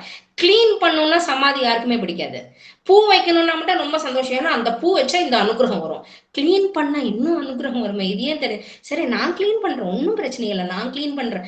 அந்த சமாதி எல்லாம் கைய வச்சு எல்லாமே கிளீன் பண்ணி அதுக்கப்புறமா அவங்க பூ வச்சதுக்கு அப்புறம் அந்த பூவை ஒவ்வொரு பூவா அன்னைக்கிட்ட சொல்லி, அம்மா இந்த பூ உனக்கு, இந்த பூ உனக்குன்னு நம்ம அந்த அந்த இன்னர் கான்டாக்ட் வைக்கிறதே இருக்கிற அந்த கான்டாக்ட் இருக்கு பாத்தீங்களா, அது வந்து வெளி உலகத்தோட கான்டாக்ட் இருக்காது, ஆனா அன்னையோட கான்டாக்ட் இருக்கும். அந்த மாரி 2020 மட்டும் இருந்துட்டேன். கொரோனா வர்றதுக்கு முன்னாடி ஒரு பொண்ணு என்கிட்ட 92ல அவ என்ன பண்ணினா, என்ன பார்த்துட்டே இருப்பா, எப்ப பார்த்தாலும் புக்கு படிச்சுட்டே இருப்பா. அவ சொல்லுவா, என்னடி எப்ப பார்த்தாலும் புக்கே படிச்சுட்டு இருக்க, வா சினிமாக்கு போலாம், அந்த பாய்ஸ் எல்லாம் இருக்காங்க, அவன் லைக் பண்றான்னா, இந்த லைக் பைக் எல்லாம் நமக்கு தேவையில்லை, நான் அதெல்லாம் சம்மந்தப்படல அப்படின்னா, இது என்ன புக்கு, நீ எங்க போற அப்படின்னா, இங்கதான் இருக்கு ஆசிரமம், கூட்டின்னு போறவான்னு கூட்டின்னு போனேன், எங்க முஷீராபாத் ஆசிரமத்துக்கு. அங்க கூட்டின்னு போனா, என்னடி எல்லாம் வயசானவங்க எல்லாம் இருக்காங்க, இந்த சமாதி எல்லாம் இதெல்லாம் இப்ப இல்லடி, ரிட்டையர் ஆனதுக்கு அப்புறம் பாத்துக்க வேண்டியதுன்னா, இந்த பொண்ணுக்கு இன்னும் புரியல அப்படின்னு நினைச்சிருந்தேன். அவ்வளவுதான், அவளுக்கு பை பை சொல்லிட்டேன். இது கல்யாணத்துக்கு முன்னாடி நடந்தது. 2020ல என்ன ஆச்சு அப்படின்னா, நான் முஷிராபாத் ஆசிரமத்துக்கு போயிட்டு மெடிடேஷன் பண்ணி எழுந்தா பார்த்தா ஒரு கை என் தோல்ல விழுந்தது. யாருன்னு பார்த்தா இந்த பொண்ணு, அனிதாங்கிற பொண்ணு. அவ வந்து என்ன பண்ணினா, என்னடி இங்க இருக்கன்னா, நீ இங்க எங்க இருக்கன்னா, நீ அன்னைக்கு எனக்கு சொல்லிட்டு போயிட்ட, ஆனா நீ போனதுக்கு அப்புறம் நான் கல்யாணம் ஆகி சென்னை போன அப்புறம் வந்தா எனக்கு அந்த கான்டாக்ட்ஸ் எல்லாம் யாருமே கிடையாது. சோ அந்த பொண்ணு என்ன பண்ணியிருந்திருக்கா, ஒரு மாசம் கழிச்சு அவங்க அப்பா தவறி போயிட்டாங்க. தவறி போனா அந்த டிஸ்டர்பன்ஸ் வரும் இல்லையா, அன்னை சொல்லுவாங்க, அடிபட்டு புண்பப்பட்டு என்கிட்ட வராத, முன்னாடியே வந்துட்டீங்கன்னா கஷ்டப்பட வேண்டாம்னு. அவ புண்பப்பட்டு வர வேண்டியது இருந்தது அந்த நிலை. அவங்க அப்பா இறந்து போனோடனே ஒண்ணுமே திக்கு தெரியாம அந்த வழியா வந்து, இது ஏதோ நீலா என்ன உள்ள கூட்டின்னு போனாலே, போய் பார்ப்போம்னு உள்ள போனா, அன்னையோட போட்டோல அவங்க அப்பாவை பார்த்தா. பார்த்தோன்னே அவ்வளவுதான், அன்னைக்கு முடிஞ்சது அவளோட பழைய வாழ்க்கை, புது வாழ்க்கை ஆரம்பமாயிடுது. அந்த மாரி அந்த 2020ல என்னாச்சுன்னா, வாட்ஸ்அப் குரூப் ஆரம்பிச்சு, அந்த வாட்ஸ்அப் குரூப்ல நானும் ஜாயின் ஆகி, அங்க வந்து இந்த கட்டிப்பள்ளி அப்படிங்கிற ஊர் இருக்குன்னே எனக்கு தெரியாது. அந்த கட்டிப்பள்ளியில இருக்கிற ஊருக்குள்ள அங்க இருக்கிற பசங்களுக்கு கொரோனானால படிப்பு சொல்லி கொடுக்கறதுக்கு யாருக்கும் முடியல, நீங்க படிப்பு சொல்லி கொடுப்பீங்களான்னு கேட்டா, இது அன்னை விட்ட வழியா அப்படின்னு புரியல. சரி பாப்போம் அப்படின்னு சொல்லிட்டு விட்டுட்டான். அதுக்கப்புறம் ஒரு ஒரு 15-20 நாள் கழிச்சு ஒரு போன் வந்தது. யூஎஸ்ல அவங்க பொண்ணு இந்த கட்டிப்பள்ளியில இருக்கிற ரிலீக் சென்டர் வந்து 1971ல அன்னை கொடுத்தது. சோ அவங்க அந்த கோபால் ரெட்டிங்கிற அவர் வந்து இந்த மதுசூதன் ரெட்டி, மன்மோகன் ரெட்டி, அதாவது இவங்க எல்லாருமே ஒரு ரகமா ரிலேட்டிவ்ஸ் தான் வச்சுக்கலாம். அவங்க வந்து இந்த ரிலீக் சென்டர் ஆரம்பிச்சாங்க. அதனால ஹி இஸ் நோ மோர். அந்த ஸ்கூலுக்கு வந்து பசங்களுக்கு பாடம் சொல்லி கொடுக்கறதுக்கு யாரும் இல்ல, கொஞ்சம் ஆன்லைன்ல நீங்க சொல்லி கொடுக்க முடியுமான்னா, அப்ப மட்டும் எனக்கு ஒரு தோணிட்டே இருக்கும். எப்ப பார்த்தாலும் நான் என்னோட வாழ்க்கைக்கு நான் சம்பாதிக்கிறேன், பணம் சம்பாதிக்கிறேன், பட் சாதனைங்கிறது என்ன பண்ண, அன்னைக்கு நான் என்ன பண்ணேன் அப்படிங்கிற ஒரு அந்த மனசுக்குள்ள ஒரு ஆதங்கம் இருக்குமே, அது இருந்துட்டு. இவங்க போன் பண்ணேன்னு சொன்னேன். சரி ஓகே, நான் ரிசைன் பண்ணிட்டு நான் உங்க பசங்களுக்கு நான் பாடம் சொல்லி கொடுக்குறேன் அப்படின்னு அவங்க சொன்னாங்க. நான் ஃபீஸ் கொடுக்க முடியாதுன்னா, இல்ல பரவாயில்ல நான் பண்றேன்னு சொல்லிட்டேன்.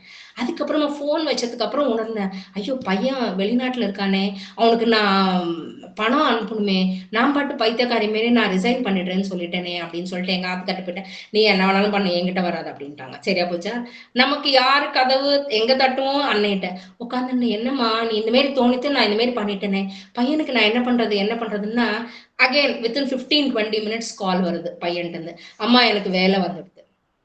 எப்படிடா கொரோனா உனக்கு எக்ஸாம் ஆகல, யூனிவர்சிட்டில சர்டிபிகேட் வரல, உனக்கு யாருடா வேலை கொடுத்தாருன்னா, நான் 1 வீக்கு முன்னாடி ஒரு ஃப்ரெண்டு கூட்டின்னு போனேன் ஒரு இன்டர்வியூக்கு. 2க்கு போனா 1ல செலக்ட் ஆயிட்டேன். அதனால இந்த மாசம் ஒரு 150 யூரோ அனுப்பு போதும், அடுத்த மாசத்துல இருந்து நீ பணம் அனுப்ப வேணாம் அப்படின்னு. சோ இது வந்து அகைன் அன்னையோட வேலை, அன்னை தான் செஞ்சாங்க அப்படின்னு. இதுக்கு முன்னாடி இது 2020ல என்னாச்சு அப்படின்னா, நாங்க சொந்த வீட்டுல இருந்தோம் அல்வால்ல. அங்க இருந்த வீடை வந்து வித்துட்டு பையன்ட்டோட சேர்ந்து போலாண்ட் போயிடலாம் அப்படின்னு. 2 பேரு தானே, ஒரே பையன், அங்க கஷ்டப்பட்டு இருக்கான், சமைக்கிறதுக்கு எல்லாத்துக்கும் கஷ்டப்பட்டு, நம்ம போயிருந்தோம்னா துணையா இருக்குமேன்னு சொல்லிட்டு எல்லாத்தையும் வித்துட்டோம். ஜனவரி 6ஆம் தேதி வீடு டிஸ்போஸ் ஆயிடுத்து. வித்துட்டு 15th அன்னைக்கு எங்க ஃபிளைட் புக்கிங் பண்ணிட்டு இருக்கோம். விசா இன்னும் வரல, விசாக்காக வெயிட் பண்ணிட்டு இருந்தோம். அதுக்குள்ள பையன் சொன்னா அங்க ஏதோ டிசீஸ்ன்னு சொல்றாங்கம்மா, அது என்னன்னு தெரியல. மொத்தத்துல எல்லா ஷெல்ஃப்ஸும் எல்லா ஷாப்ஸ்லயும் காலி ஆயிடுத்து, எங்கேயுமே எந்த சாமானும் இல்ல, முதல்ல சாமான் அனுப்பு அதுக்கப்புறமா நீ வரலாம்னா, அதே மாதிரி விசாவும் கேன்சல் ஆயிடுது. விசாவும் போச்சு, வீடும் போச்சு. ஸோ ஃபைனலி ஒரு ரெண்டட் வீட்டுக்கு வர வேண்டியிருந்தது. ஸோ இந்த மாதிரி ஒரு டிஸ்டர்பன்ஸ் இருக்கும் போது, இந்த மாதிரி வேலையும் நான் ரிசைன் பண்ணிட்டேனே அப்படின்னு நினைக்கும் போது, அன்னை வந்து பையனுக்கும் வேலை கொடுத்து எனக்கும் ஒரு வேலை கொடுத்தாங்கன்னு தான் சொல்லலாம். இது கட்டிப்பள்ளியில இருக்கிற அந்த போட்டோ. இதுதான் கட்டிப்பள்ளி ரிலீக் சென்டர். இதுவுமே வந்து சம்பக் பாய், நம்ம உதார் பிண்டோ பையா இருக்காங்க இல்லையா ஆசிரமத்துல, அவங்க எல்லாம் வந்து வச்ச இந்த ரிலீக் சென்டர். அங்க போட்டோ இது. இது அந்த ஸ்கூல் பசங்க. நான் இதை வந்து ஃபாஸ்டா எடுத்துன்னு போயிடுறேன். இது அந்த ஸ்கூல் டீச்சர்ஸ். இது அந்த பசங்களுக்கு நான் பாடம் போன வருஷம் மட்டும் சொல்லிட்டு இருந்தேன், இந்த வருஷம் உடம்பு முடியாதனால சொல்றது இல்ல. இது அந்த ரிலீக் சென்டர் மேல ரிலீக்ஸ், கீழே நாங்க நின்றுட்டு இருந்தோம். இந்த அம்மா, இந்த கிரீன் சாரி கட்டின்னு இருக்கிற அந்த அம்மா தான் அந்த கோபால் ரெட்டி அவங்களோட வைஃப். அவங்க இதுதான் அந்த ரிலீக் சென்டர் உள்ள இருக்கிறது. அந்த வில்லேஜ், அந்த கிராமத்துல இருக்கிற ஜனங்கள் எல்லாம் கூட பேச சொன்னாங்க, அவங்களோட பேச சொன்னாங்க. அவங்க எல்லாருமே ஃபார்மர்ஸ், அவங்களோட பசங்க தான் அவங்க பசங்க. அவங்களுக்கு அன்னையை பத்தி பேசும்போது அவங்களுக்கு ஒரு தெரியாத ஒரு ஆர்வம், இப்படியும் ஒரு சக்தி இருக்கா. ஆனா யாரெல்லாம் நீங்க வந்தீங்கன்னா அங்க கூட்டின்னு போவேன், உங்களால அது உணர முடியும், அன்னையோட பவர் அங்க வேலை செய்யுதுன்னு. இது வந்து பாத்தீங்கன்னா 7 கிராமங்கள். 7 கிராமங்கள்ல தண்ணி கிடையாது.